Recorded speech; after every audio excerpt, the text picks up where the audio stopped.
días a todos. Hoy es lunes, día 17 de agosto. Estamos en la semana 20 del tiempo ordinario.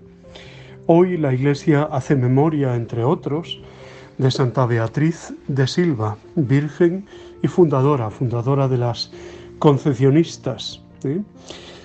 Visten de azul o de blanco con capa azul, ¿no? En honor de la Inmaculada Concepción de la Virgen María. Luego hablaremos un poquito de la vida de Santa Beatriz. El Evangelio de hoy es un Evangelio muy conocido, Mateo 19, 16, 22. Se le conoce como el joven rico. Hay un joven que se acerca a Jesús y que le pregunta, ¿no? ¿Qué tengo que hacer de bueno para obtener la vida eterna? Lo primero que hace Jesús es devolverle una pregunta. Y no es gallego el Señor, Permitidme la broma, ¿no? Le pregunta, ¿y por qué preguntas qué es bueno? Y le dice, uno solo es bueno.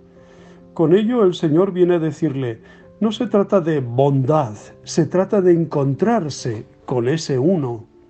Lo que salva es el verdadero encuentro con Cristo, el verdadero encuentro con el Señor, que es una persona viva. Por eso dice, uno solo es bueno. Ese es Dios. Ese es a quien tienes que seguir, perseguir, enamorarte del Señor para que realmente tu vida tenga sentido, ¿no? Porque eso es lo que está preguntando, ¿no? La búsqueda de sentido, ¿qué sentido tiene mi vida? ¿Hacia dónde me encamino? Esto parece que él lo tenía resuelto y por tanto ya lo concreta, ¿no? Obtener vida eterna, vida para siempre. No quiero simplemente esta vida de ahora, ¿no? Esta vida efímera de unos años. Quiero vida eterna.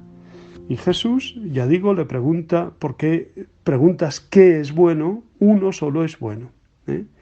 Y le pone delante el camino habitual, ¿no? Los mandamientos. Él pregunta cuáles, pues Jesús le contesta, no matarás, no cometerás, etcétera, ¿no? Es un camino que el Señor nos propone y propone a todos, ¿no? No elude el Señor los mandamientos, todo lo contrario. Sigue siendo un camino certero para conocer al Señor, un buen raíl por el cual conducir toda nuestra vida, ¿no? No matarás, no cometerás adulterio, no robarás, etcétera, ¿no? El muchacho le dijo, todo eso lo he cumplido, ¿qué me falta? ¿Quiere más? Y Jesús es cuando aprovecha y le hace una llamada concreta al seguimiento, ¿no? Si quieres llegar hasta el final, si quieres, O sea, no le fuerza, no le obliga. El Evangelio y la vida cristiana es una oferta. El Señor respeta nuestra libertad, por eso le dice, si quieres, vende lo que tienes, da el dinero a los pobres, así tendrás un tesoro en el cielo, luego vente conmigo. Una propuesta concretísima, vente conmigo. Pero luego de haberte desprendido de todo eso, ¿no? De toda ese volumen de fardo, ese volumen de lastre, quítalo. Y quédate solo para Dios. Quédate con lo nuclear, con lo esencial, ¿no? Y dice el texto, al oír esto, el joven se fue triste porque era rico. No fue capaz de dar ese paso, no fue capaz de soltarse y lanzarse no al vacío propiamente, sino al seguimiento del Señor, ¿no? Esto en parte consuela a los que muchas veces pues invitamos a otros en el seguimiento y no tenemos éxito. Aquí el Señor cosecha un fracaso, ¿no? Ha hecho una invitación y este joven le dice no. Le dice no. Vuelve la espalda o vuelve por su camino. Se fue triste. Se fue triste. ¿Cuántas veces nos ocurre eso a nosotros? que no damos el paso que Dios nos pide. No digo que sea este concreto de dejarlo, venderlo todo, pero otras muchas cosas que Dios te está pidiendo, ¿no? ¿Cuántas veces el Señor te dice, quiero que tengas una mayor radicalidad de vida? Quiero que no te estés dedicando a acumular cosas y trastos o a llenar tu vida de otras personas que te dejan insatisfecho o insatisfecha. Quiero que te agarres más a mí, que te apegues más a mí, que en tu elección de vida coloques a Dios en la parte más alta de la columna, ¿no? Primero Dios. Y eso da igual que seas cura, que seas monja, que seas casado, soltero. Dejar a Dios ser Dios y que Dios ocupe el centro de tu vida. A la pregunta del joven rico, dispuesto siempre a acumular, incluso tratándose de méritos y prácticas religiosas, Jesús le hace ver que la vida eterna no se asegura añadiendo, sino más bien restando, vendiendo, dando, hasta quedándose totalmente despojado, aligerado y libre para el seguimiento. Por tanto, el problema no era qué le faltaba, sino qué le sobraba a aquel joven. El amor a la riqueza le sobraba. El seguimiento de Jesús implica el compartir la vida con Jesús y los bienes con los más pobres. El joven se fue triste. Debemos suponer que también Jesús se quedó triste, claro que sí, ¿no? En nuestros deseos de seguimiento hemos entristecido a Jesús por quedarlos aprisionados en lo que no queríamos perder, soltar. Hay un texto del Evangelio paralelo a este que dice, en aquel tiempo se acercó a Jesús un joven. El Señor se le quedó mirando con cariño y le dijo, ¿por qué me preguntas qué es bueno? Etcétera, ¿no? Con cariño. Por tanto, el Señor le mira con cariño, le mira con dulzura, con acogida, pero Él no le devuelve con ese mismo talante, ¿no? Sino que dice, lo mío es mío y lo quiero y no lo suelto y además quiero acumular más, ¿no? Jesús pide al joven rico vivir hasta el fondo según los valores del Evangelio. Pretende que sea libre frente a las riquezas que atan el corazón en los bienes perecederos.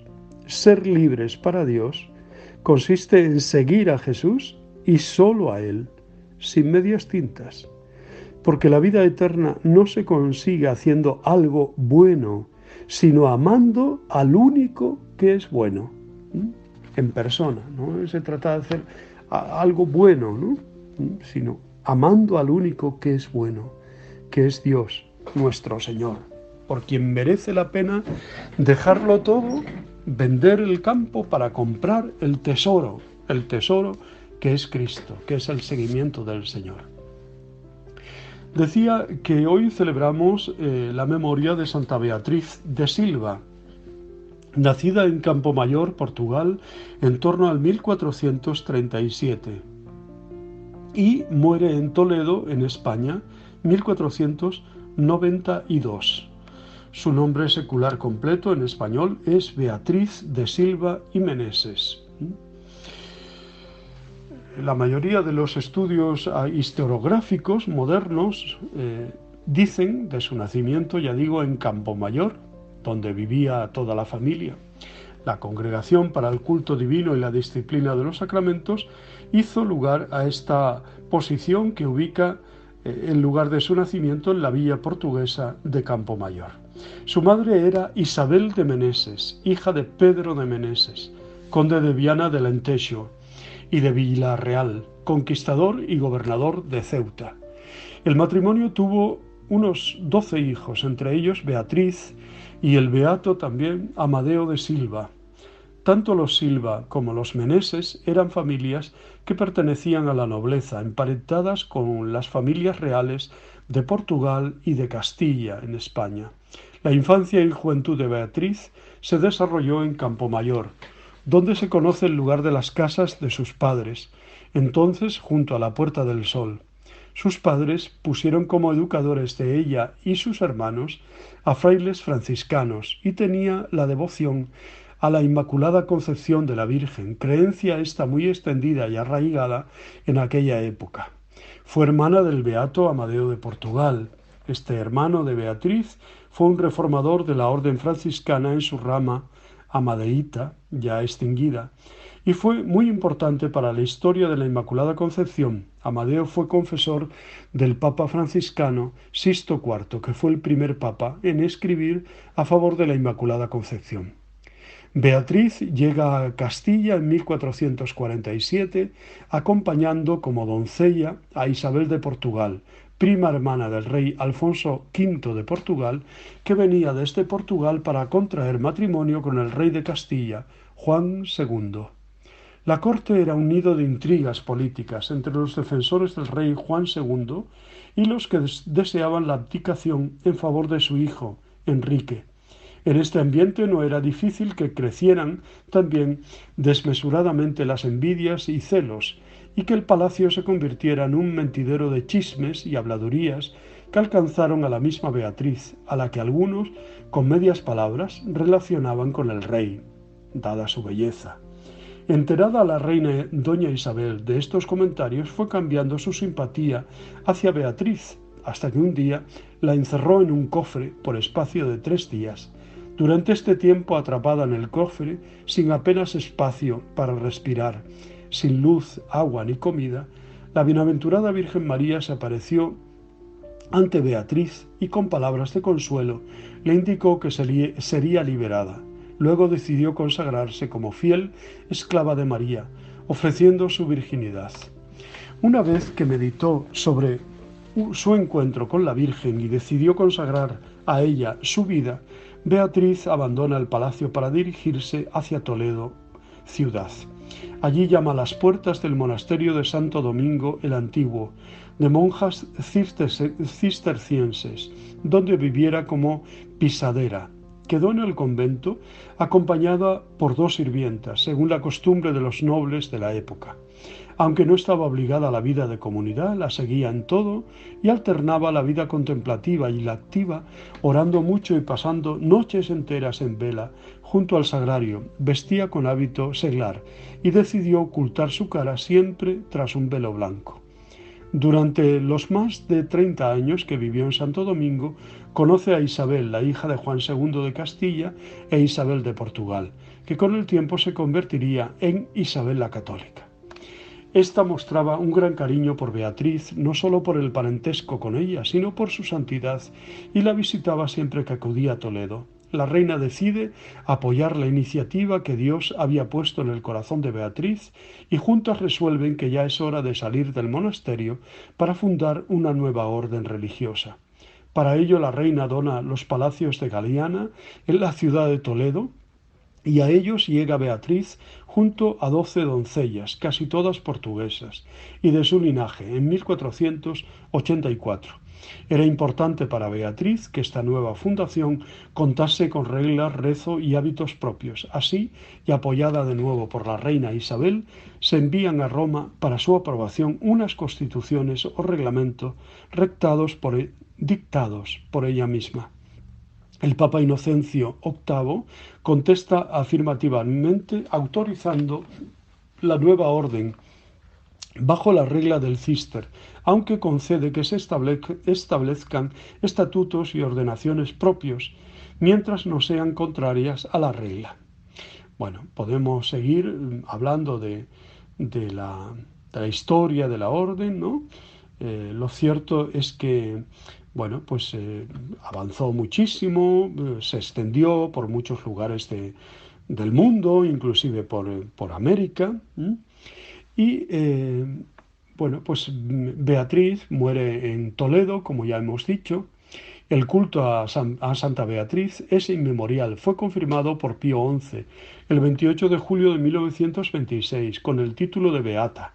Fue canonizada el 3 de octubre de 1976 por Pablo VI y sus restos se conservan para pública veneración en la Casa Madre de Toledo. Aparte de su fundadora, destacan otras concepcionistas muertas con fama de santidad, de las cuales 4 ya tienen su proceso canónico de beatificación en Roma. Son las venerables madres María de Jesús de Tomelín y del Campo, María de Jesús de Ágreda, Jacinta María Teresa de Jesús Romero y Balmaseda, María de los Dolores Patrocinio y Ángeles Sorazu. Bueno, pues damos gracias a Dios por la vida, la obra y el testimonio de Santa Beatriz de Silva, fundadora de la Orden de la Inmaculada Concepción de la Virgen María. Os deseo muy buen día, os abrazo y os bendigo en el nombre del Padre, del Hijo y del Espíritu Santo. Os quiero.